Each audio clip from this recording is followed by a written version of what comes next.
Welcome back to the Academy. In our previous episode, we learned how to turn users into revenue using offer walls, playtime, and smart ad placements. We even broke down the math behind ARPDO and eCPM. But even the best monetization strategy in the world is useless if you have one major problem: no users.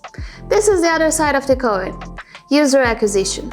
But here's the catch: UA isn't just about getting cheap installs, it's about providing value.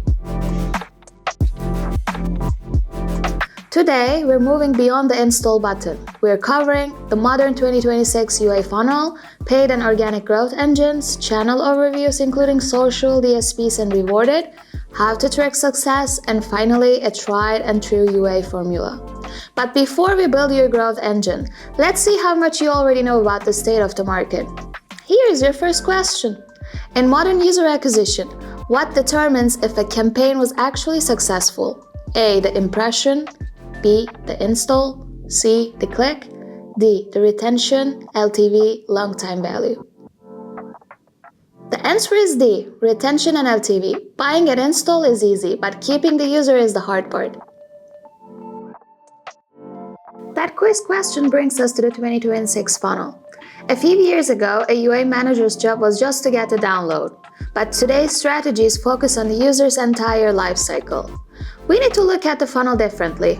It starts with awareness, where users discover you via ad, social, or search.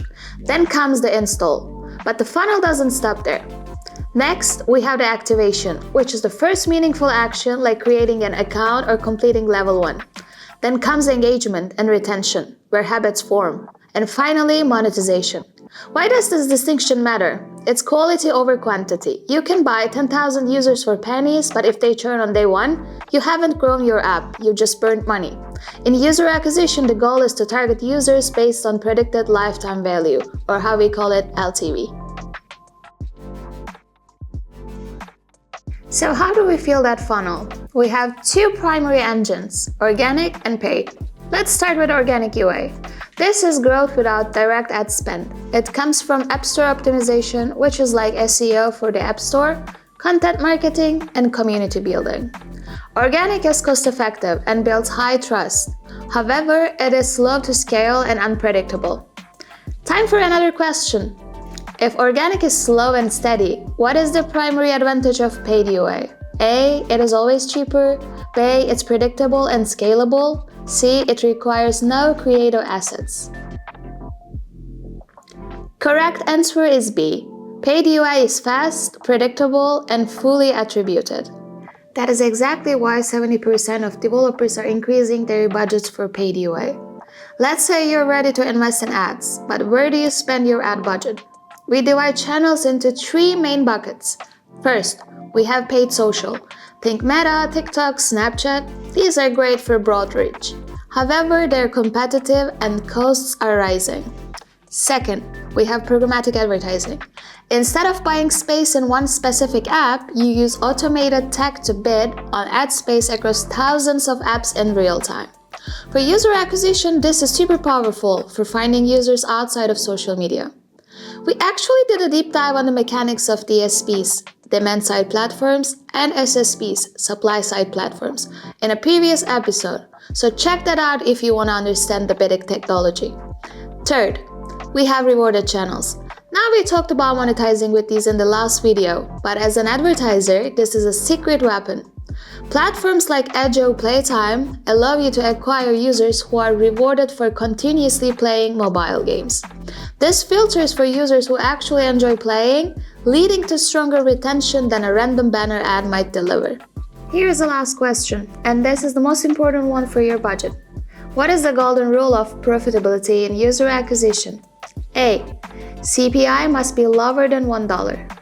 B, LTV must be higher than customer acquisition cost. And C, ROAS must be exactly 1.0. The correct answer is B. So your lifetime value must be higher than your customer acquisition cost. If you pay $2 to get a user, but they only ever spend $1, you're losing money. But how do you know your user's lifetime value? That brings us to the final piece of the puzzle, attribution. You need an MMP.